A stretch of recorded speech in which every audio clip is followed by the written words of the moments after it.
जालौन में एक प्रेमी को छुप छुप कर प्रेमिका से मिलना पड़ा महंगा। गांव वालों ने प्रेमी को पकड़कर जबरन कराई शादी। शादी न करने को लेकर गांव वालों से मिन्नतें करता रहा प्रेमी, लेकिन ग्रामीणों ने फिर भी जबरदस्ती करा दी शादी। जांच में जुटी पुलिस। चुरखी थाना क्षेत्र के ग्राम मुसरमिया का मामला।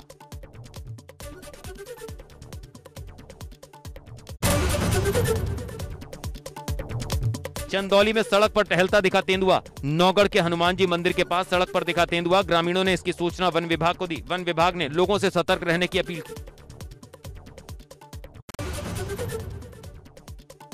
अयोध्या में अन्न महोत्सव कार्यक्रम में मुख्यमंत्री योगी आदित्यनाथ ने की शिरकत। वीडियो कॉन्फ्रेंसिंग के माध्यम से जुड़े प्रधानमंत्री नरेंद्र मोदी। इस मौके पर सीएम ने अयोध्या के लाभार्थियों को मुफ्त राशन दिया। पीएम ने यूपी के प्रधानमंत्री गरीब कल्याण योजना के लाभार्थियों से बात की। पीएम ने सवाल किया कि क्या उनके परिवार को पूरा राशन मिल रहा है, जिस पर जवाब दिया गया कि उन्हें महीने में 35 किलो राशन मुफ्त में मिला है। नाई राशन में हमने के तकलीफ नहीं के, पिछला बेर 9 महीना मिलल। प्रधानमंत्री ने अपने संबोधन में कहा, इतिहास 5 अगस्त की तारीख वर्षों तक याद रखेगा। 5 अगस्त को ही जम्मू कश्मीर से अनुच्छेद 370 हटाई गई। पिछले साल राम मंदिर के लिए निर्माण की शुरुआत भी इसी दिन हुई और इस साल हॉकी में भारतीय टीम को 4 दशक के बाद मेडल मिला। आज की ये 5 अगस्त की तारीख बहुत विशेष बन गई है। पीएम ने अपने संबोधन में कहा कि दिल्ली से जो अनाज भेजा गया उसका एक एक दाना गरीबों को मिला है। पहले की सरकारों में अनाज की लूट होती थी, लेकिन अब वैसा नहीं हो रहा है। अगस्त के महीने की शुरुआत उपलब्धियां लेकर आई है।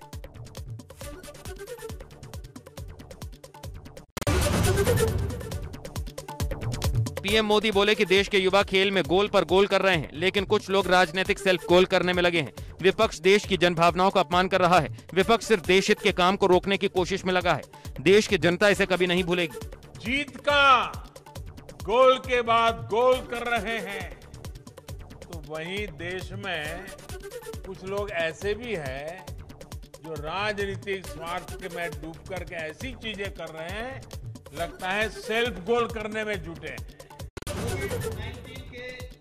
सीएम योगी ने कार्यक्रम को संबोधित करते हुए कहा, अन्न योजना सबसे बड़ा अभियान है। पीएम गरीब कल्याण योजना से देश में 80 करोड़ लोगों को लाभान्वित किया जा रहा है। सिर्फ यूपी में 15 करोड़ लोग इससे लाभान्वित होंगे।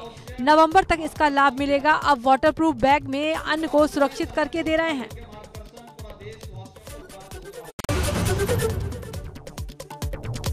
सीएम ने बताया, राम मंदिर निर्माण का काम तेजी से आगे बढ़ रहा है। नई अयोध्या बनाने के लिए 17 परियोजनाएं पूरी। 3136 करोड़ की 54 परियोजनाओं का काम युद्ध स्तर पर जारी। 8568 करोड़ की नई परियोजनाओं की डीपीआर बन रही है। सीएम योगी ने जय श्री राम के नारे के साथ पूरी की बात। लला के भव्य मंदिर के निर्माण कार्य का शुभारंभ आदरणीय प्रधानमंत्री जी के कर कमलों से संपन्न हुआ था।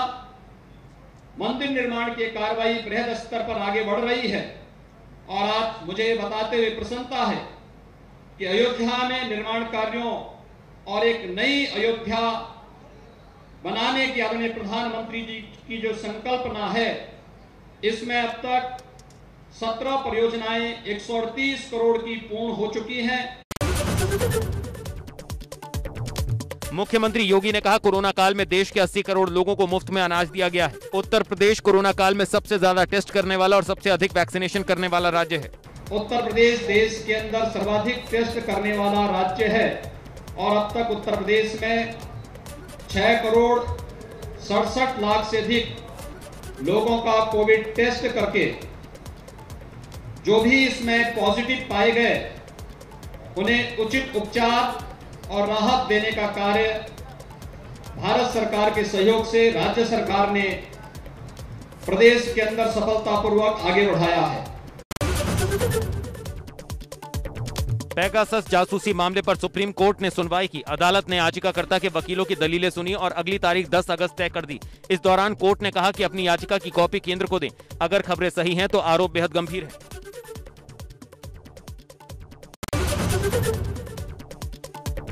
दिल्ली में भारतीय युवा कांग्रेस ने तेल की बढ़ी कीमतों और पेगासस मामले में प्रदर्शन किया। इस दौरान प्रदर्शन में राहुल गांधी भी शामिल हुए। इस मौके पर राहुल गांधी ने कहा कि देश में सबसे बड़ा मुद्दा रोजगार का है, लेकिन पीएम मोदी रोजगार के मुद्दे पर कुछ नहीं बोलते।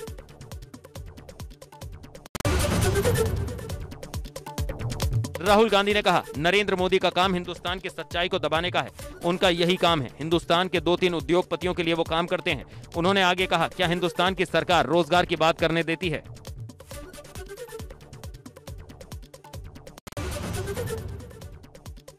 अयोध्या में भव्य राम मंदिर के भूमि पूजन को 1 साल पूरा।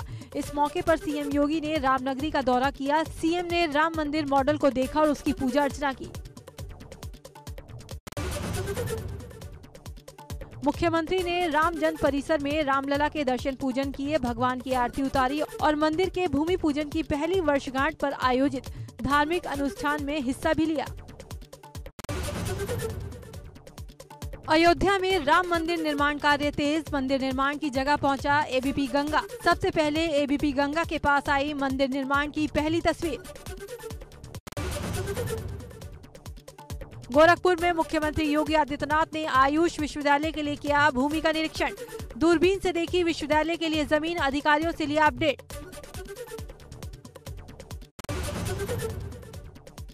सीएम योगी आदित्यनाथ ने गोरखपुर में सुबह सुबह जनता दरबार लगाया। लोगों से मिलकर उनकी परेशानी को जाना और अधिकारियों को लोगों की समस्याओं के निराकरण के निर्देश दिए।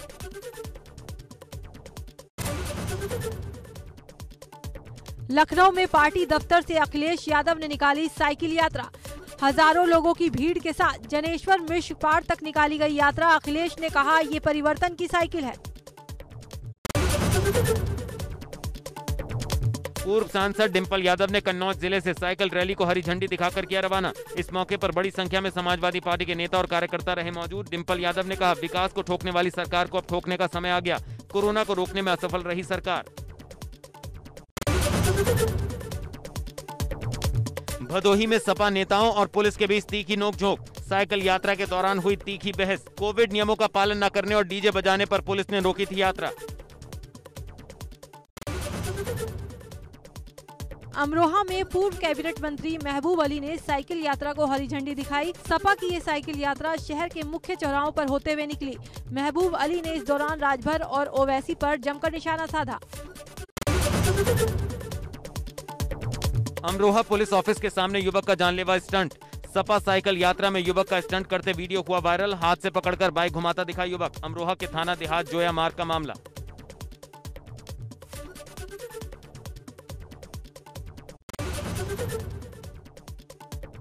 गाजियाबाद में समाजवादी पार्टी के कार्यकर्ताओं ने महंगाई के विरोध में साइकिल यात्रा निकाली। कार्यकर्ताओं का कहना है कि भाजपा की सरकार में लगातार महंगाई बढ़ रही है। लोगों की जेब पर डाका डाला जा रहा है।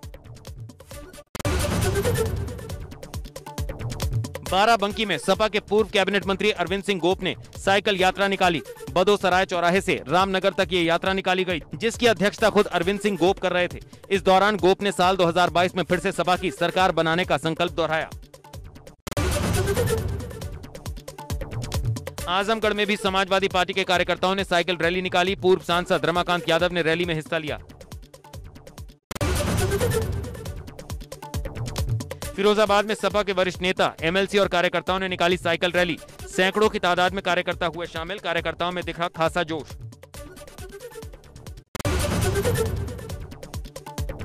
सपा की साइकिल रैली गोरखपुर के कई मार्गों से होते हुए शास्त्री चौक पर आकर संपन्न हुई। साइकिल रैली में सैकड़ों की संख्या में समाजवादी पार्टी के पदाधिकारी और कार्यकर्ताओं ने हिस्सा लिया।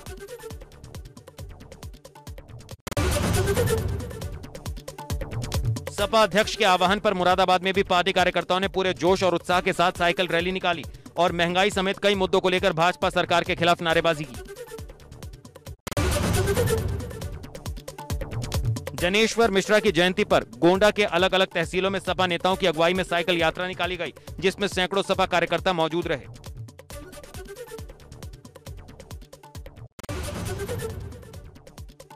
लखनऊ में पार्टी दफ्तर पर अखिलेश यादव ने की प्रेस कॉन्फ्रेंस। सरकार पर साधा निशाना। कहा, भाजपा मैनिफेस्टो नहीं मनीफेस्टो बनाती है। भाजपा के लिए राजनीति को बताया व्यवसाय। भारतीय जनता पार्टी ने अभी तक उत्तर प्रदेश की सरकार ने अपना मैनिफेस्टो नहीं खोला है। ये मैनिफेस्टो नहीं बनाते हैं। भारतीय जनता पार्टी के लोग मैनिफेस्टो बनाते हैं। मैनिफेस्टो नहीं, मनीफेस्टो बनाते हैं। इनके लिए पॉलिटिक्स बिजनेस है। सपा अध्यक्ष ने कहा, बीजेपी की काम करने की कोई संस्कृति नहीं है, जनता को कंफ्यूज करते रहते हैं, खुद कंफ्यूज हो रहे हैं।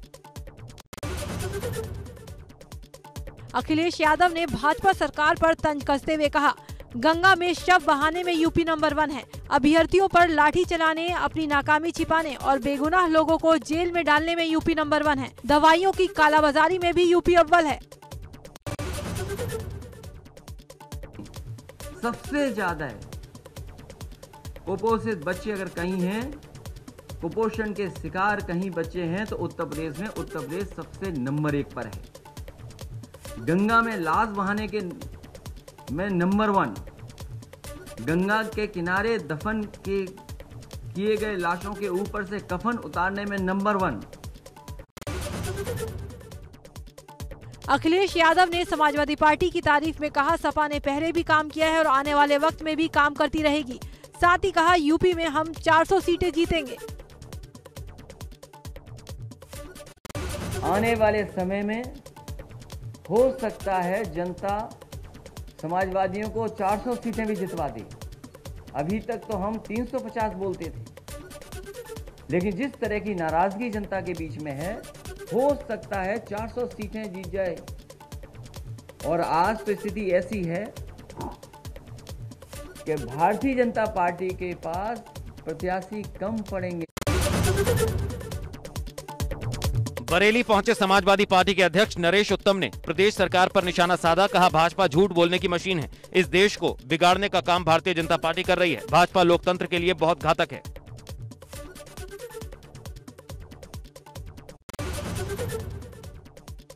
बसपा सुप्रीमो मायावती ने सपा पर साधा निशाना। ट्वीट कर कहा, सपा ने जनेश्वर मिश्र पार्क का नाम बदला, ये कैसा सम्मान। बसपा के प्रबुद्ध सम्मेलन की सफलता के बाद सपा को अब जनेश्वर मिश्र की याद आई। ये सब राजनीतिक स्वार्थ के लिए नाटकबाजी नहीं तो और क्या है। नोएडा प्राधिकरण पर सुप्रीम कोर्ट की सख्त टिप्पणी। डेवलपर सुपरटेक मामले की सुनवाई के दौरान सुप्रीम कोर्ट ने लगाई कड़ी फटकार। नोएडा अथॉरिटी को कहा, आपकी आंख, नाक और कान नहीं है, आपके चेहरे से भी टपकता है भ्रष्टाचार।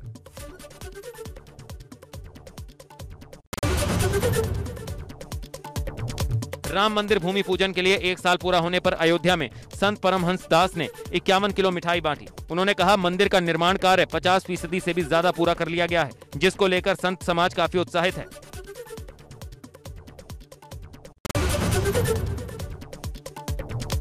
2 साल पहले कश्मीर से 370 हटाए जाने का असर संगम नगरी प्रयागराज में भी देखने को मिला। इस फैसले की सालगिरह के मौके पर प्रयागराज में रहने वाले कश्मीरी समाज के लोगों ने जश्न मनाया और प्रधानमंत्री नरेंद्र मोदी और उनकी सरकार का शुक्रिया अदा किया।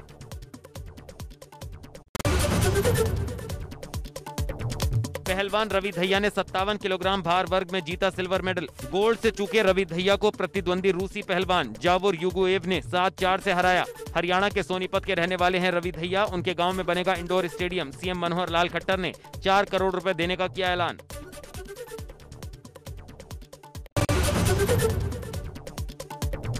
ओलंपिक में ब्रॉन्ज से चूके पहलवान दीपक पुनिया 86 किलोग्राम भार वर्ग में अंतिम 6 सेकंड में मिली हार। 4-2 से प्रतिद्वंदी पहलवान से मिली शिकस्त।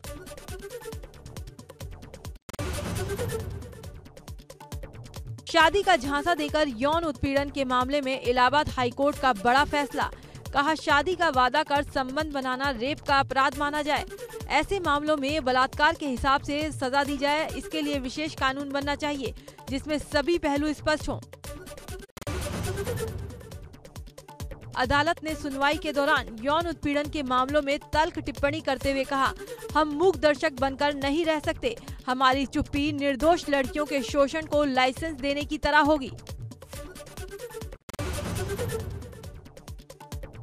टोक्यो ओलंपिक में भारतीय पुरुष हॉकी टीम ने रचा इतिहास। जर्मनी को 5-4 से हराकर कांस्य पदक पर किया कब्जा। भारत के लिए सिमरनजीत सिंह ने 2, जबकि हार्दिक सिंह, हरमनप्रीत सिंह और रुपिंदर पाल सिंह ने 1-1 गोल किया। ओलंपिक में 41 साल बाद भारत ने हॉकी में मेडल जीता। हॉकी में भारत ने अपना आखिरी मेडल 1980 के मॉस्को में ओलंपिक में जीता था। उसके बाद से अब तक का भारत का सबसे अच्छा प्रदर्शन 1984 के लॉस एंजलिस ओलंपिक में रहा। ओलंपिक हॉकी में भारत के मेडल की संख्या 12 हो गई है। इनमें से 8 गोल्ड, 1 सिल्वर और 3 ब्रॉन्ज मेडल शामिल हैं। ऐसा करने वाली भारत दुनिया की इकलौती हॉकी टीम है। वहीं टीम इंडिया की शानदार जीत पर पूरे देश में जश्न। हॉकी में टीम इंडिया को मिली जीत पर राष्ट्रपति रामनाथ कोविंद ने दी बधाई। ट्वीट कर कहा, ये ऐतिहासिक जीत हॉकी में एक नए युग की शुरुआत होगी, युवाओं को खेल में आगे बढ़ने के लिए प्रेरित करेगी। पुरुष हॉकी टीम को 41 साल बाद ओलंपिक पदक जीतने के लिए शुभकामनाएं। प्रधानमंत्री नरेंद्र मोदी ने फोन करके हॉकी टीम को बधाई दी। पीएम मोदी से हॉकी टीम के कप्तान मनप्रीत सिंह और कोच ग्राहम रीड की बात का वीडियो भी सामने आया है। सीएम योगी ने ओलंपिक में भारतीय पुरुष हॉकी टीम की जीत पर ट्वीट कर उन्हें शुभकामनाएं दी और कहा, ऐतिहासिक प्रदर्शन कर कांस्य पदक जीता। टीम इंडिया की इस अविस्मरणीय उपलब्धि पर पूरे देश को गर्व है। कांग्रेस महासचिव प्रियंका गांधी वाड्रा ने भी ओलंपिक में भारतीय हॉकी टीम की ऐतिहासिक जीत पर ट्वीट किया। तस्वीर शेयर कर लिखा, बहुत शानदार खेल रहा टीम इंडिया के लिए एक और पदक। हमारी पुरुष हॉकी टीम के लिए बहुत खुशी है, बहुत बढ़िया। पीलीभीत के छोटे से गांव मझोला के रहने वाले सिमरनजीत के परिवार में खुशी का माहौल। ढोल लगाड़ों के साथ पूरे गांव में मिठाई बांटकर मनाई गई खुशी। टोक्यो ओलंपिक में भारतीय हॉकी की पुरुष टीम की जीत के बाद काशी में भी जश्न। ललित उपाध्याय के घर पर मिठाई खिलाकर मनाया गया जीत का जश्न। पिछले मैच की हार से मिली निराशा इस मैच में मिली जीत से हुई दूर। खुशी से झूम उठा ललित का परिवार।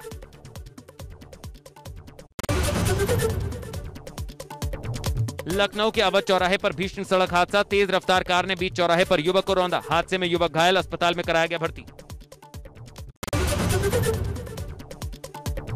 कुशीनगर में धू धू कर जल उठी कार। शॉर्ट सर्किट से कार में लगी आग।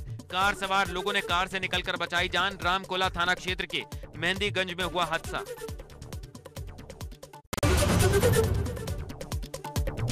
ऋषिकेश में मुसीबत बनी मानसून की बारिश। बरसाती नदी के बहाव के बीच फंसे कई वाहन। सड़क पार करते समय आफत में आई वाहन चालकों की जान।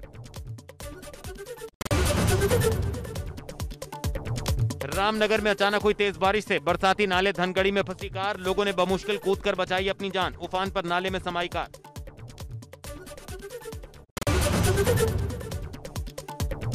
उत्तराखंड में 8 अगस्त से पर्वतीय जिलों समेत प्रदेश भर में भारी बारिश की संभावना। मौसम विज्ञान केंद्र के मुताबिक प्रदेश में 6 और 7 अगस्त को हो सकती है हल्की बारिश। 8 अगस्त से प्रदेश में भारी बारिश का अनुमान। देहरादून, टिहरी, बागेश्वर, पिथौरागढ़ और नैनीताल में भारी बारिश का अलर्ट।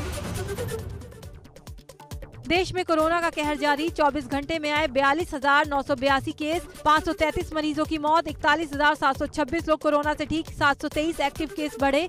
केरल में बीते दिन सबसे ज्यादा 22,414 नए मामले सामने आए। देश भर में वैक्सीनेशन का आंकड़ा पहुंचा 48,93,42,295। 24 घंटे में 37,55,115 लोगों को वैक्सीन लगाई गई। एक दिन में करीब 16,64,000 कोरोना सैंपल टेस्ट हुए। अब तक 47,48,00,000 से ज्यादा टेस्टिंग। देश में कोरोना के टोटल केस हैं 3,18,12,114। अब तक 3,09,74,748 लोग कोरोना से उबर चुके हैं। वहीं 4,26,290 लोगों की कोरोना से गई जान। दिल्ली में कॉन्स्टिट्यूशन क्लब में युवा चेतना ने कोरोना के मौजूदा और भविष्य के हालातों पर सेमिनार का आयोजन किया। इस मौके पर उन्होंने कहा, युवा चेतना कोरोना के वक्त पूरे देश में लोगों के लिए खड़ी है।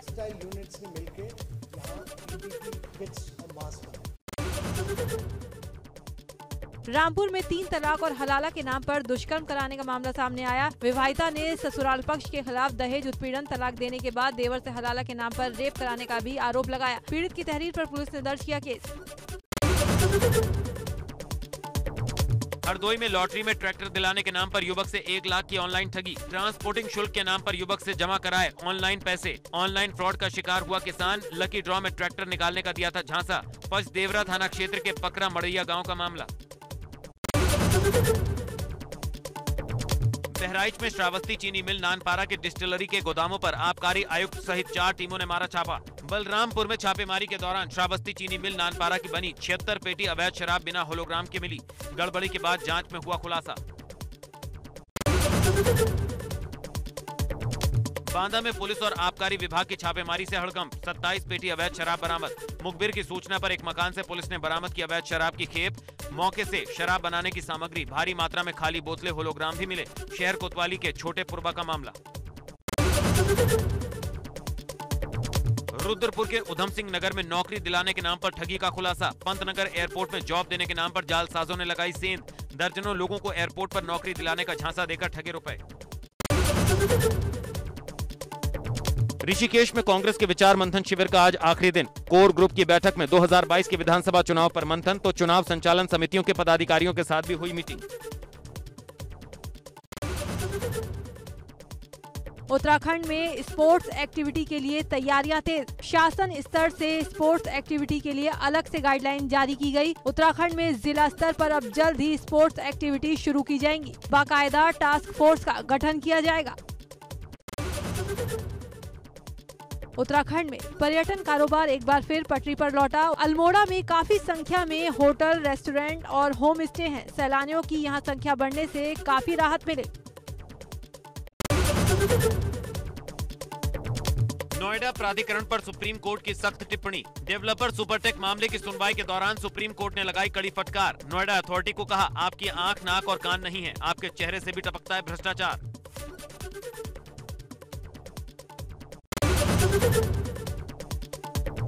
शुक्रवार 6 अगस्त को यूपी में होगी बीएड की प्रवेश परीक्षाएं। कुल 5,91,305 अभ्यर्थियों ने करवाया रजिस्ट्रेशन। 2,64,294 पुरुष और 3,27,011 महिला अभ्यर्थी शामिल। 1,476 केंद्रों पर 2 पालियों में आयोजित होगी परीक्षा। कोरोना के चलते सभी परीक्षा केंद्र किए गए सैनिटाइज।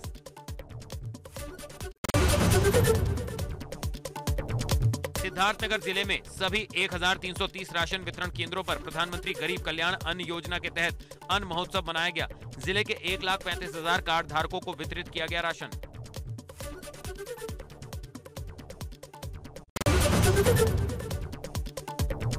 डोमेस्टिक मार्केट में इस महीने लगातार तेजी का रहा रुख। नई ऊंचाइयों पर बंद हो रहे सेंसेक्स निफ्टी। गुरुवार 5 अगस्त को 130 अंकों की तेजी के साथ 54,492 के स्तर पर बंद हुआ सेंसेक्स। वहीं 35 अंकों की तेजी के साथ 16,294 के लेवल पर हुई निफ्टी की क्लोजिंग। एयरटेल और आईटीसी में निवेशकों ने जमकर की खरीदारी।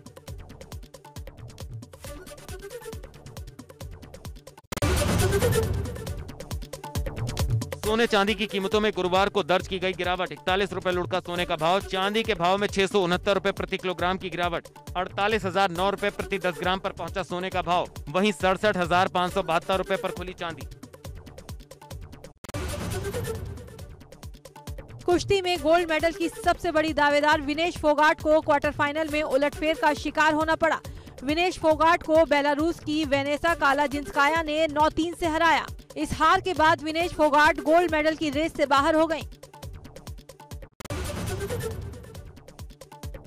महिलाओं के 57 केजी कैटेगरी में भारत की अंशु मलिक रेपचेज राउंड में रूस की पहलवान वैलेरिया से हार गईं। वैलेरिया ने अंशु को 5-1 के बड़े अंतर से मात दी। रूसी रेसलर की जीत के बाद अंशु के हाथ से कांस्य पदक जीतने का मौका छिन गया। बिग बॉस 14 फेम और जानी मानी टीवी एक्ट्रेस जैस्मीन भसीन का बोल्ड अवतार देखकर फैंस हैरान। बालकनी में जैस्मीन भसीन ने सिर्फ व्हाइट शर्ट पहनकर कराया हॉट फोटोशूट। दिलकश अंदाज में दिए पोज। वायरल भयानी ने अपने इंस्टाग्राम से शेयर की तस्वीरें। एक्ट्रेस नोरा फतेही इन दिनों अपनी upcoming film Bhuj the pride of India के चलते सुर्खियों में है। इस फिल्म में नोरा एक जासूस के किरदार में नजर आएंगी। फिल्म में नोरा ने कुछ डांसिंग नंबर्स भी किए हैं, जिसमें एक कोका कोला काफी पॉपुलर हो चुका है। नोरा के पहले ऑडिशन का वीडियो फिलहाल वायरल हो रहा है, जब वो 20 साल की थी।